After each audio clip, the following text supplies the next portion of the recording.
All right, hello, welcome. I'm so excited today to have Sarah Hopkins with me for the first video in the 4-part video series. She's going to be talking about something so important today, and I'm really excited to get into it. But I just want to tell you a little bit more about Sarah. So she is a CHEK nutrition and lifestyle coach, and she's helped thousands of people around the world with their overall health and well-being.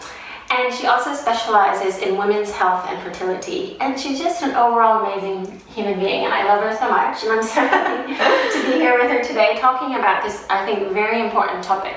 Because I know for myself, I've had issues with my adrenal health over the last 5 years, especially after my son was born, and for the first 2 years he didn't sleep, and then I had other stressors happening in my life. So it's like it's been a continued journey for me to work with my adrenal health, and I actually feel that more common than not that most people do have some sort of layer of adrenal health to look at, and that's why I have Sarah here to talk about this topic.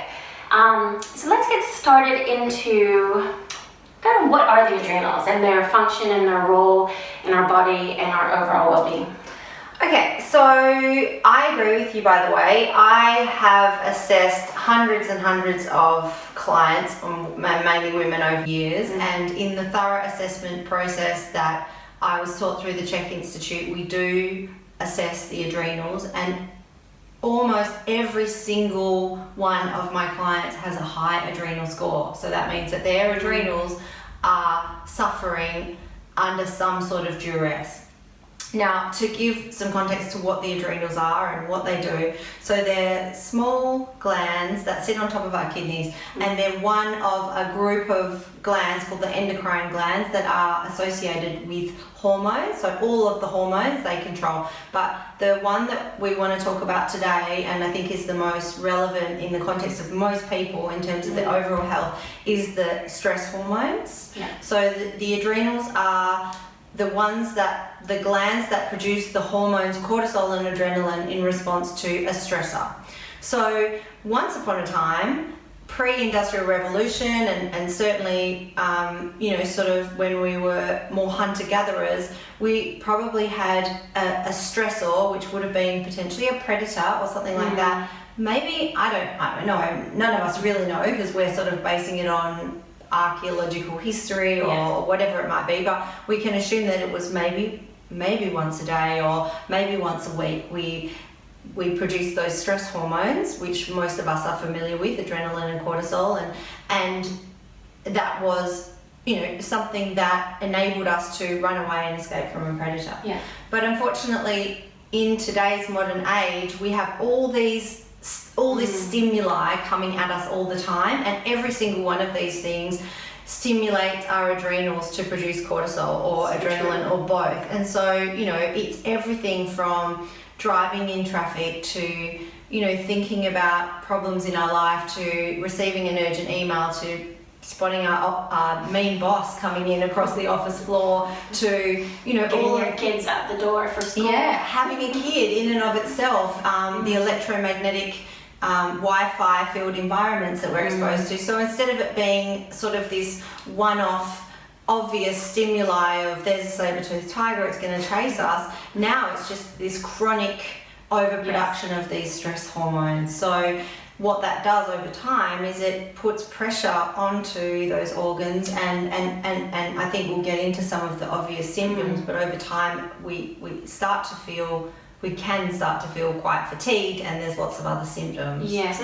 that's what I was going to ask you next. So if I were to have some adrenal problems, what would I be experiencing? What are some of the symptoms I might be feeling? So obviously most people have heard of things like chronic fatigue and adrenal fatigue, and I feel like adrenal fatigue is a bit of a sort of vague and overused blanket term for things, but the way that I see it is, and the way that I talk about it is more in relation to adrenal health, which is what we're talking about today. And I think some signs that you might want to pay attention to your adrenals and nurture your adrenals would be having low energy is probably one of the biggest signs of either waking up feeling really fatigued or having that sort of declining fatigue as the day goes on is one really sure sign.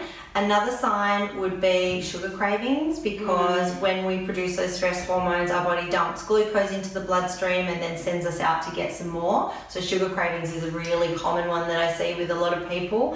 Another one is an extra, what should we call this? A spare tyre, having a spare tyre, the dreaded spare tyre. So any amount that seems sort of disproportionate to the rest of your body that's accumulated around this abdominal midsection is a sign that you're producing too much cortisol. So that's another sign.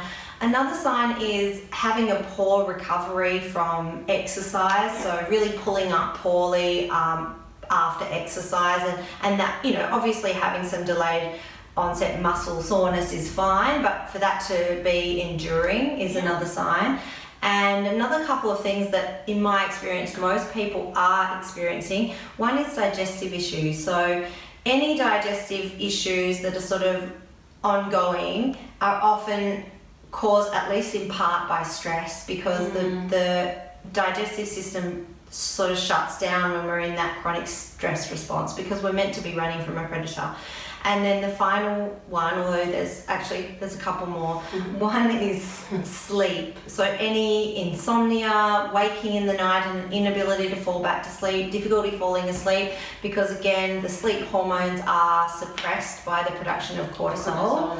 And then the final one would be, and like I said, there's a myriad of others that I could list, but I don't want to bore you all, but is any hormonal imbalances, so premenstrual, menopausal, during menstruation, any of those imbalances in our hormones are usually attributed to by a higher production of cortisol. And it's so interesting because we think of premenstrual symptoms as just normal.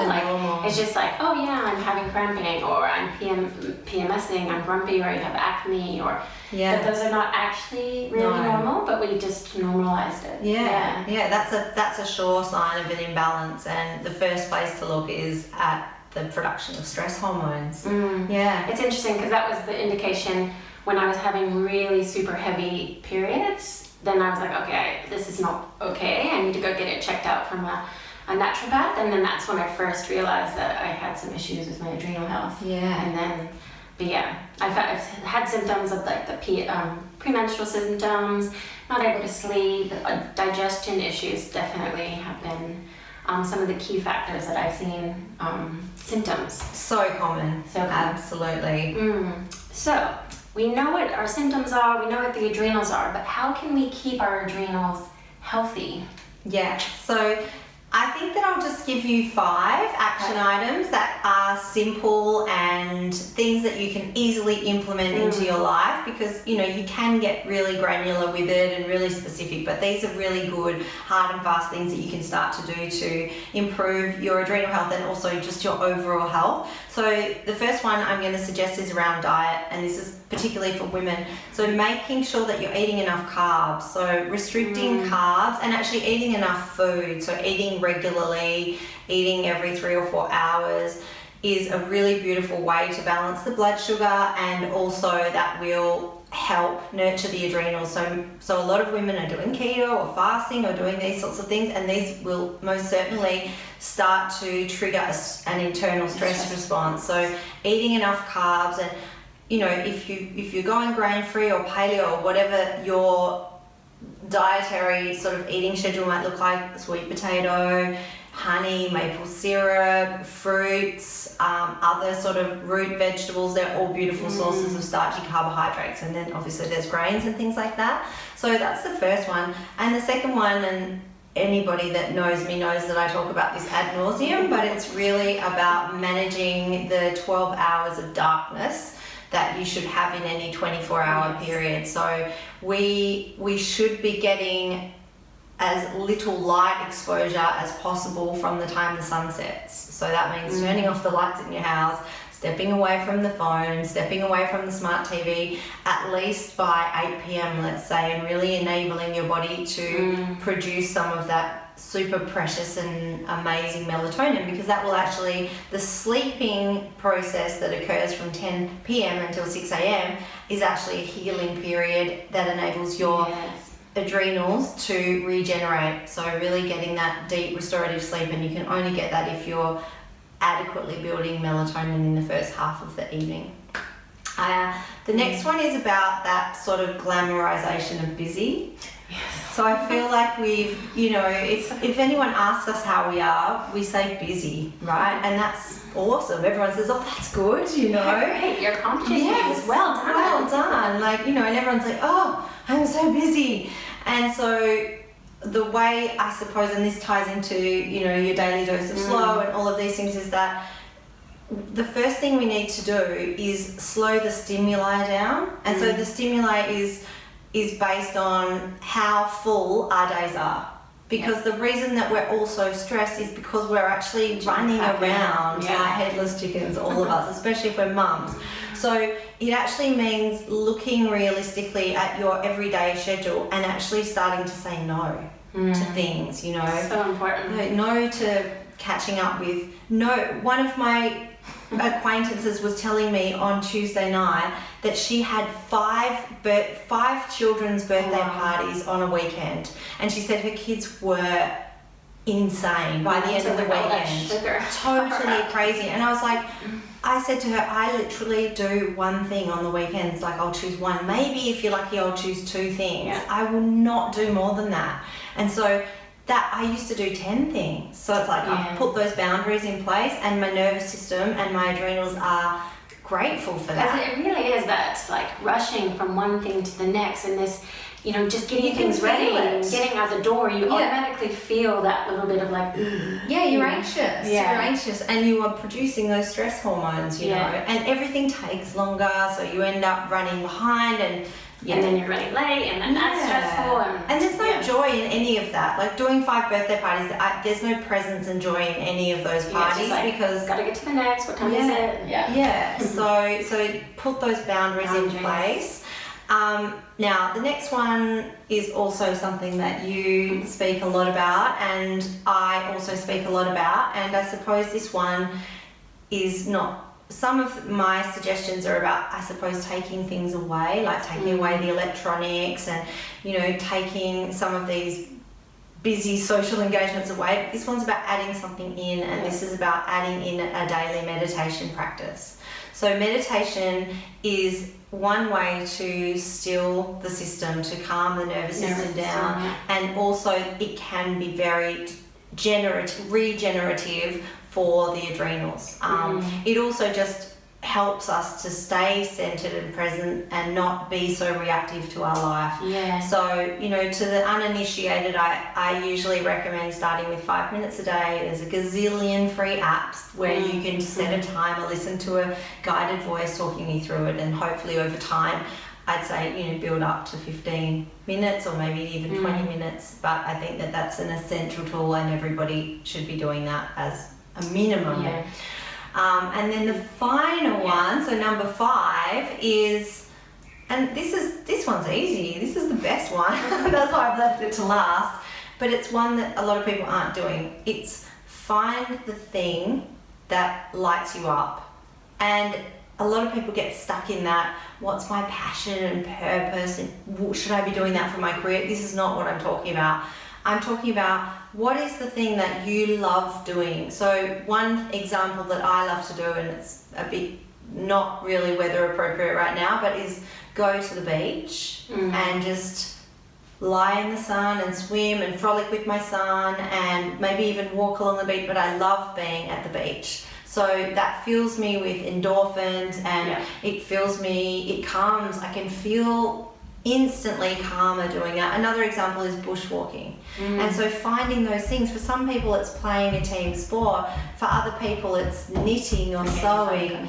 It's really about just thinking about those things that you really love doing. Oftentimes they involve nature, they involve children, they involve animals, and dancing. For some people, yoga, cooking. So really, have a think about what those things are, and then it doesn't really have to be big. Like, it doesn't have to be like some massive day adventure or outing. It can just be like just very small things, but when you do that, you know you feel happier. You feel good. Yeah. For me, walking, it doesn't even have to be bushwalking, you know. Like every day I love to walk and that makes me feel good. So finding those things and do them every day, because they will have a positive effect on your nervous system, on your adrenal health. Yeah, and that's, I mean, I talk about that a lot as well. It's like just finding that time during the day, and even if you have to schedule it in, like if you to remind yourself to do it at first, because like sometimes we get to the end of the day. I mean, especially when you have kids and you have work and you have the daily grind, the chores. You know, you get to the end of the day and then you're tired, and then you're just like, oh, I'm just gonna watch TV, and you haven't really done anything for yourself. And to kind of break that rhythm, it's like, okay, let's start scheduling in. And it's the same with like meditation. You know, having that scheduled time for at first, kind of like, okay, this is what I'm going to do in the morning, in the evening, because sometimes in the beginning when you're not really used to meditation, I find just having those small increments, doing it during the day regularly can really help, especially when you have that more busier life. Yes. Even at, like stopping in the middle of work and just go sit and breathe for a few moments can really help. Bring you back in. Yeah, definitely. And I was just thinking about it the other day when I take Noah to school, and sometimes I'm so stressed getting Noah out the door, especially when you just want to get dressed and I get in there. And then instead of rushing off to do something, I go sit in the park and I breathe for like 5 minutes. Beautiful. And then that's like, okay, I'm feeling better, I can go on with the day. Yeah, exactly. So it just takes a little bit of time, I think, to get the, start to make these a ritual or part of your day-to-day life. But I think it's had a massive impact on my life. I think that, you know, with everything, the more that you do it, the more it becomes a habit. Yeah. And once it's a habit, then it's just, like you said, it's part of your daily ritual. So if you can start to implement some of these simple things, they will just be part of your routine, and you will notice an overall positive effect on your adrenal health. Especially, I've just been thinking this week I had to say no a lot of times. And I actually felt bad, but I was like, oh my God, don't feel bad. It's for my own sanity and for my own adrenal health and for my own stress levels that I had to say no. And so it's like honoring that and know that this is going to be better for you, it's going to be better for your family. And, and that's what's really important. Yes, definitely. Oh, this is great.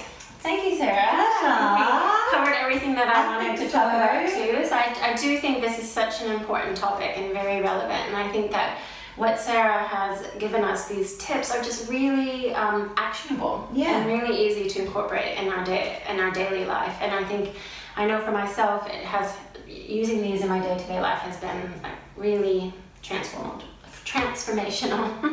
Amazing. Oh, yay! Thank you, Sarah. Pleasure.